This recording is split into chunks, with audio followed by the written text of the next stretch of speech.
গ্রামে এক কৃষক ছিলেন যার নাম ছিল রাজু। তিনি খুব পরিশ্রমী ও সৎ মানুষ ছিলেন। রাজুর ছোট্ট একটা জমি ছিল, যেখানে তিনি ধান, গম ও অন্যান্য শস্য চাষ করতেন। প্রতিদিন সকালে উঠে রাজু মাঠে যেতেন এবং কঠোর পরিশ্রম করতেন। বৃষ্টি হোক বা রোদ, তিনি কখনোই তার কাজের প্রতি অবহেলা করতেন না। তার পরিশ্রমের ফলে তার জমিতে ভালো ফসল হতো এবং গ্রামে তিনি সবার প্রিয় হয়ে উঠেছিলেন।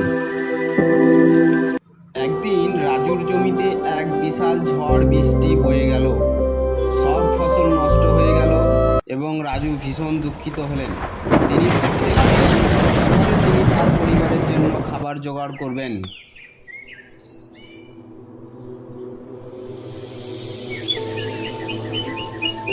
তবে রাজু হাল ছেড়ে দেননি।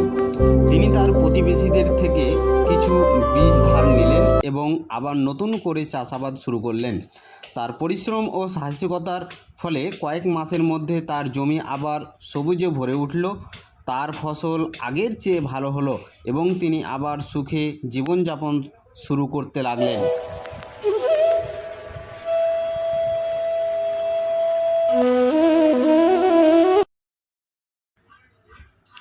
এই গল্প আমাদের শেখায় যে কঠিন পরিশ্রম ও ধৈর্য দিয়ে সব বাধা অতিক্রম করা যায়।